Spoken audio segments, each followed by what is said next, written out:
very much. Thanks a lot. I'm really pleased to be able to follow. The speakers have been really excellent and given, I think, a really very good outline of the situation in Ireland, and with some really good examples of how these issues are dealt with. What I want to do is I want to talk a little bit about hate speech, what we mean by hate speech.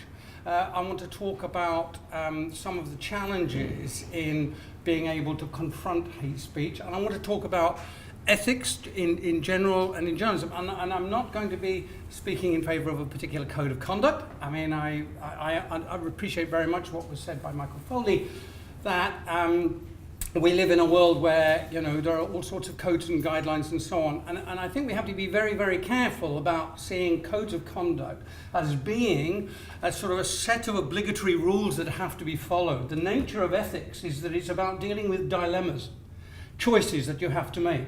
And sometimes those choices are very difficult, and sometimes you can make an ethical choice which goes one way, and then apparently in a contradictory manner you can make an ethical choice which goes in a completely different direction.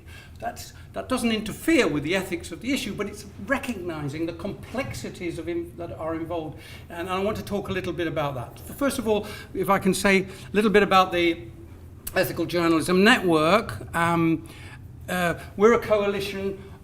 We come from within the industry. We represent journalists, we represent publishers, and we represent the whole of the industry, including editors. And we are narrowly focused, our work is narrowly focused on three issues. One is ethics, the second is good governance, and the third is media self-regulation.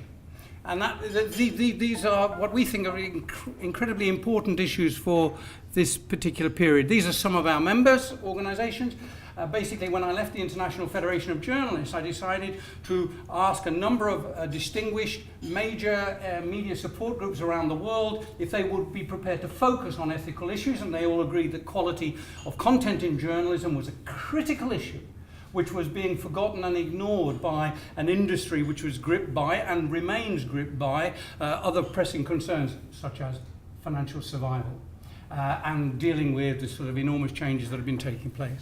So when we want to talk about hate speech, perhaps I'll go back to say that hate speech has been, the Ethical Journalism Network's only been around a very short time, 3 years, but this issue has been at the very heart of the work that we've done.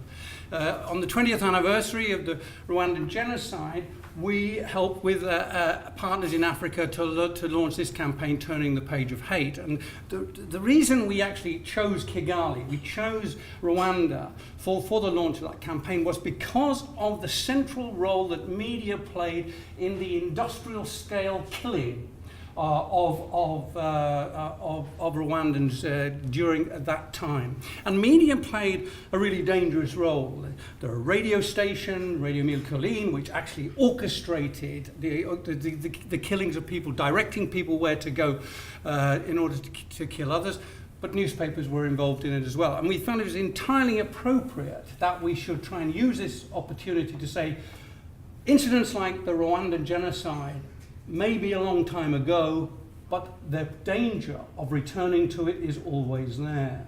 If you go into Central Africa today, you see that's absolutely the case. So the aim is to mobilize journalism to deal with these issues. Now, I want to go back just very quickly to try to understand hate speech. We haven't had an attempt to define hate speech from this platform yet, and that's a very sensible thing, because actually it's very difficult to do. But if we have to understand hate speech, we should know it that the purpose of hate speech is to incite violence. It's to incite violence and intense hatred against a specific group. And that specific group may be an ethnic group, it may be others who are, from a different culture, a different religion. It may be people, and very often it can be on the basis of gender discrimination. There are all sorts of forms of discrimination that take place, in which can be vehicles for hate speech. But there is a massive problem, because although it's been on the international agenda since the Nuremberg trials in 1945, where we had for the very first time legal minds concentrating and focused on trying to define it, there is a lack of a clear definition. The only international definition which makes sense is the one that talks about ethnicity and racist ideology, and it's not been expanded in the way that it should have been. But we have the Geneva Conventions and international policy related to torture, refugees and atrocity crimes, all of which have within them the capacity for the generation of hate speech. And it's therefore important that journalism in covering these issues have to be aware of the potential for hate speech to be generated. So we also work on conflict-sensitive journalism and non-discrimination in codes of journalism at national and global level. I mean, I agree with what Michael was saying about codes. There are bags of codes. There are around 400 different codes of conduct around the world. They're all assembled in one of our websites called the accountablejournalism.org, which we put together with the Missouri School of Journalism. You can find them all there. They come from different traditions, and some of them are very short, some of them are enormous. The International Federation of Journalists Code of Conduct is 134 words. It's mercifully short, which is great. Some of them run on for pages and so on. It's important to bear in mind, though, that these codes have a very specific role to play, and I'll come back to that in a moment. The question of hate speech again, mobilizing public support for actions that threaten the lives of others. It's really important for us to sort of see the real intention behind hate speech. And I really want to sort of stress the point here that people can say things which are stupid, outrageous, insulting, and deeply offensive.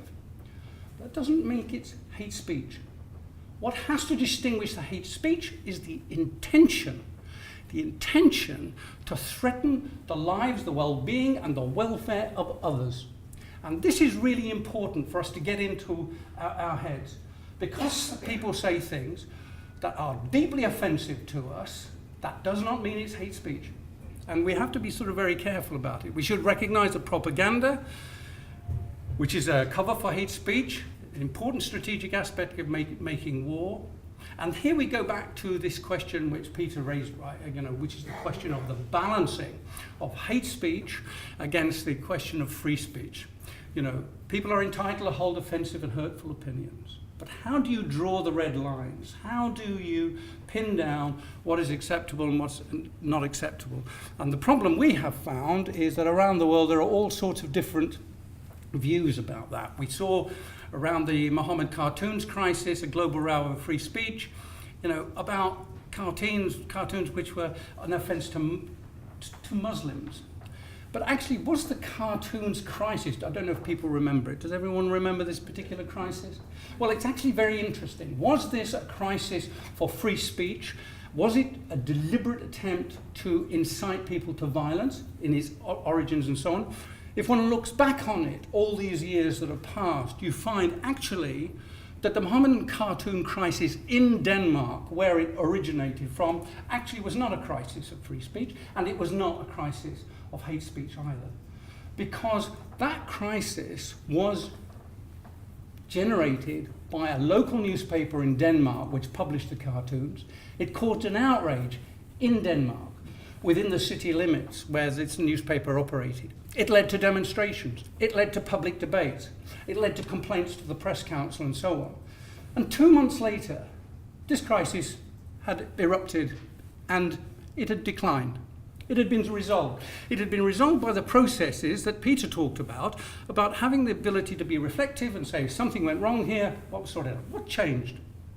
What changed was that 3 months after the original publication, these cartoons were taken and instrumentalized by extremist political leaders from Egypt, and it was launched as an international campaign, West versus East, Muslims versus Christians, attack on rights. So it became a politically inspired campaign. And suddenly we then had a global crisis and confrontations generated by people whose intention it was not to have a debate about free speech. Not at all.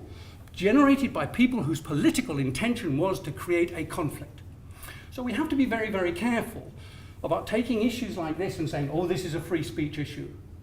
In fact, on reflection, this was not a free speech issue at all. It was a politically generated conflict. And it's important, therefore, to bear that in mind. We see that with Charlie Hebdo. Charlie Hebdo, I never liked Charlie Hebdo. I always regarded it as an offensive little magazine and not very creative in my view. And I used to protest about it because I just thought. But Charlie Hebdo operated within the city limits of Paris. It had a very small circulation and it was recognised by a particular group. And it did silly things and that was all right.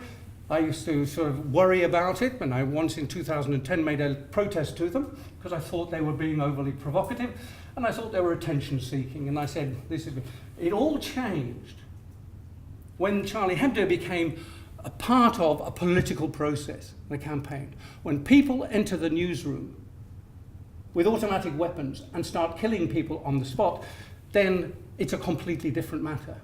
But it wasn't a free speech issue. It wasn't a free speech question, although it became a free speech question. Suddenly everybody thought it was again a politically generated campaign to incite violence and conflict using free speech as an instrument. And so it's very important to bear these issues in mind. And that's why these information wars are really very important. And we see it today, Russia, Ukraine, the Middle East, East Asia, Africa, and so on. And we are having, therefore, to deal with the question of hate speech and trying to work out how do we deal with hate speech? How do we stop it being instrumentalized? How do we make the balance that Peter called for, the balance between free speech and protection of people's rights against a hatred? So we have developed something called a 5-point test for hate speech, which we have sort of tried to help, which we use this sort of infographic, where we try to help journalists to identify what is hate speech and how to see it. So this was the question that was raised earlier. Roshin raised it. What's the position and status of the speaker? I mean, just because somebody says something, who elected them? What status do they have? I mean, if it's just someone in a pub, then, sounding off because they've had too much to drink, then we have to be sort of very careful about saying, this is hate speech intending to generate and incite violence and so on. What's the reach of the speech? Again, someone in a pub saying something offensive, well, you don't want to be within earshot of it, but if they're on the internet and they're saying it, and then they're deliberately attempting to sort of stir things up, that's a different matter. Reach of the speech, intention of the speech. People often say things which are just stupid. Are they intending to incite violence and others? Is that really the intention? And sometimes hate speech happens without the use of intemperate language.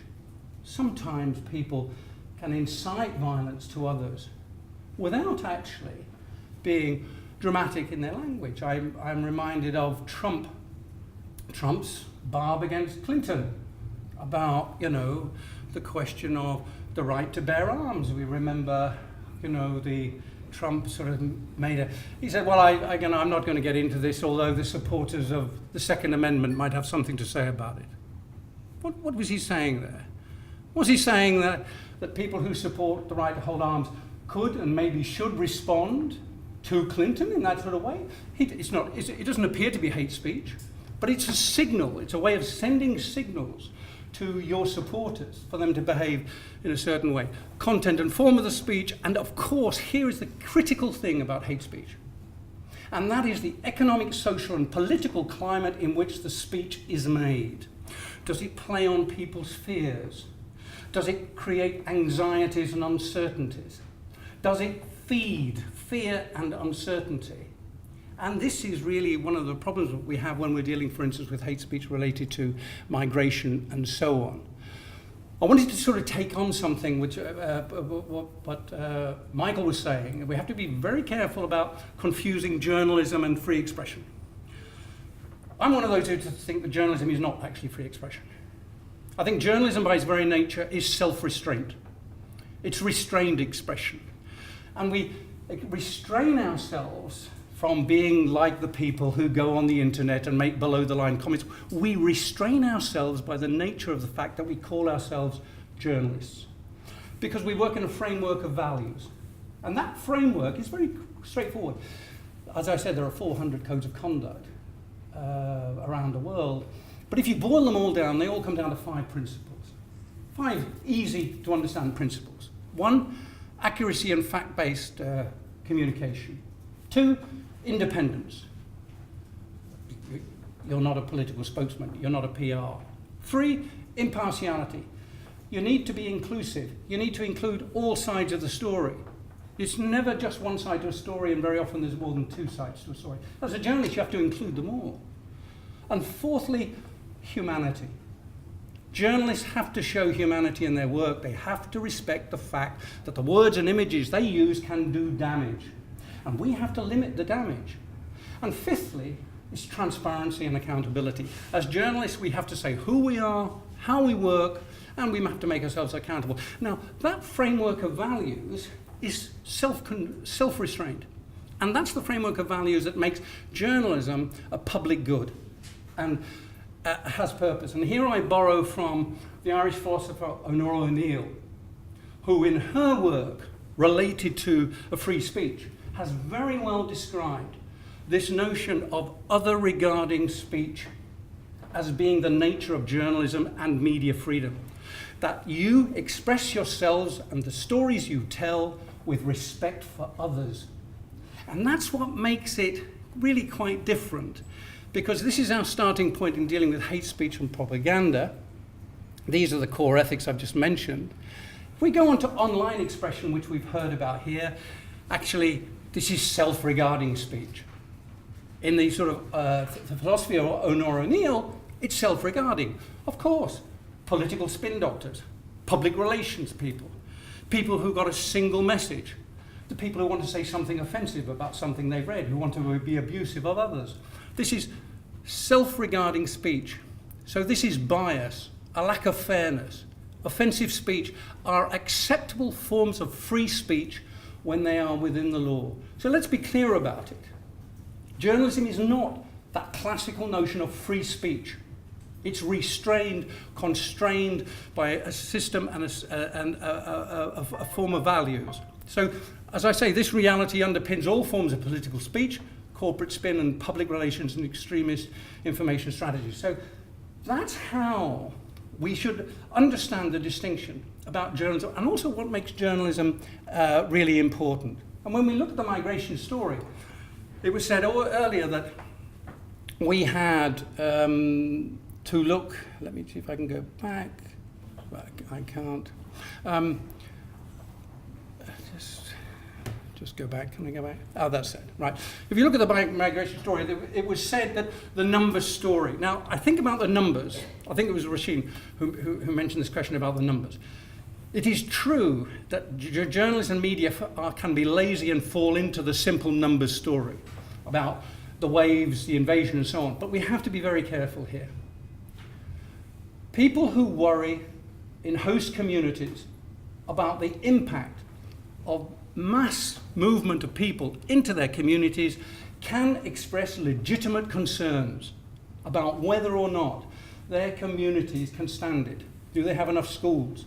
Do they have a welfare service that'll be able to do it? Do they have jobs? People have legitimate concerns. Because they express those legitimate concerns doesn't make them racist. It doesn't make them, inhumane, a lack of sympathy and so on. So I think we have to be careful here.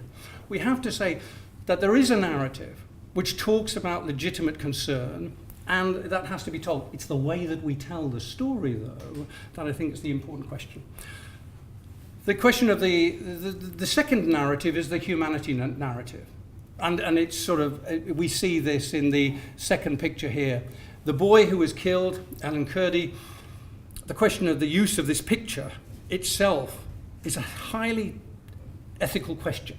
Should we be using this picture? I mean, this picture is, this boy's family said, we don't want this picture to be used. Almost every single major media organization in the world used the picture, and that picture is still around today. You go onto the internet, you type in Aidan Kurdi on your Google, you come up with that picture. It goes completely against what the family wanted and what the family asked for. So where's the humanity in it? Journalists would say, look, it's a terrible picture, but this boy's death is an iconic representation of the suffering and ordeal suffered by all the victims of migration. And that's a legitimate argument for carrying the picture, but it's an ethical question. So do you do damage? Do you not do damage? Do you respect the wish of the family? Do you actually respect the need to try and inform the audience about the tragedy that's involved? This was the most important, I think, picture because it shows an element of human solidarity. It's the caring picture. It's the picture that shows sympathy, solidarity, empathy.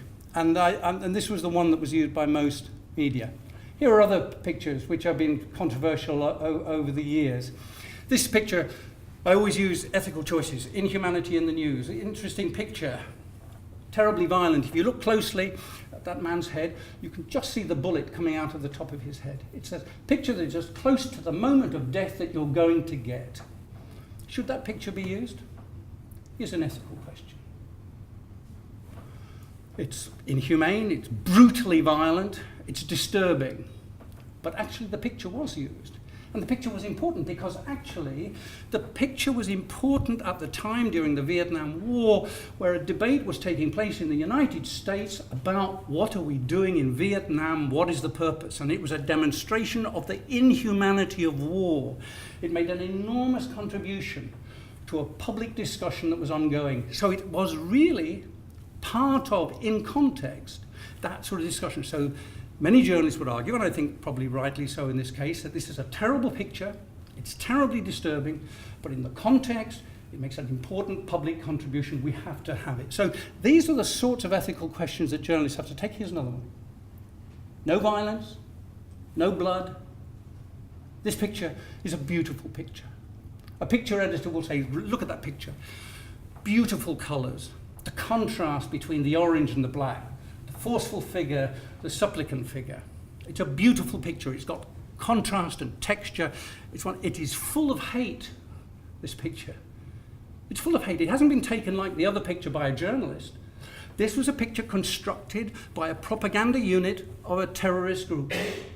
And its intention was to incite others to hatred, to stimulate young people to associate themselves with a strong, forceful figure who is exercising control and dominance over the supplicant and Guantanamo Orange.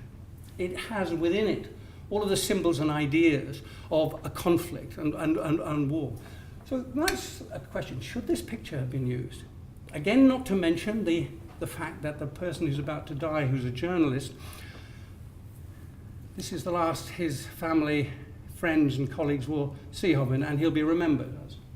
And it's on the internet, and so on. Just a few moments before his head is cut off. Where is the humanity in it, and so on?